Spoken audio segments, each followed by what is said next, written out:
বসনিয়াকে উড়িয়ে শেষ হলোই 10 জনের যুক্তরাষ্ট্র।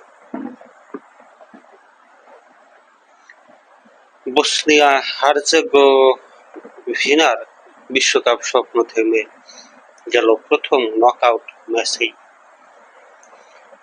সান ফ্রান্সিসকোর ঘরের মাঠে দারুণ দাপট দেখিয়ে বসনিয়াকে 2-0 গোলের ব্যবধানে হারিয়ে রাউন্ড অফ 16-এর টিকিট কেটেছে স্বাগতিক যুক্তরাষ্ট্র। 10 জন নিয়ে খেলেও তারা সাফল্যের দেখা পেল। আগামী 7 জুলাই কোয়ার্টার ফাইনালে ওঠার হাই ভোল্টেজ লড়াইয়ে বেলজিয়ামের মুখোমুখি হবে স্বাগতিক এই দলটি। ম্যাচের শুরুর থেকেই খেলার পুরো নিয়ন্ত্রণ ছিল যুক্তরাষ্ট্রের ফুটবলারদের পায়ে।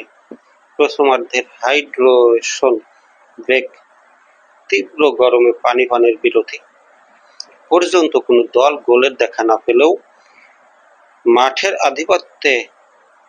আধিপত্যে একচ্ছত্র রাজত্ব করেছে স্বাগতিকরাই। ম্যাচের প্রথম 24 মিনিট পর্যন্ত শতকরা 78% বল নিজেদের নিয়ন্ত্রণে রেখেছিল যুক্তরাষ্ট্র। তবে সেই সময় পর্যন্ত নেওয়া 2টি শটের কোনোটাই লক্ষ্যে রাখতে পারেননি ক্রিশ্চিয়ান পুলিসিকরা। তবে আমেরিকান স্ট্রাইকারদের ক্রমাগত আক্রমণের চাপ বসনিয়া বেশি সময় সামাল দিতে পারেনি। প্রথমার্ধের ঠিক 46তম মিনিটে কাঙ্ক্ষিত গোলের দেখা পায় যুক্তরাষ্ট্র। মালিক টিলম্যানের চমৎকার এক পাস থেকে এই আক্রমণের সূত্রপাত হয়। তার বাড়িয়ে দেওয়া বলটি বসনিয়ার 2 জন ডিফেন্ডারের গায়ে লেগে দিক পরিবর্তন করে চলে যায় ফ্লোরিয়ান বালোগানের সামনে। এমন সুবর্ণ সুযোগ হাতছাড়া করেননি তিনি।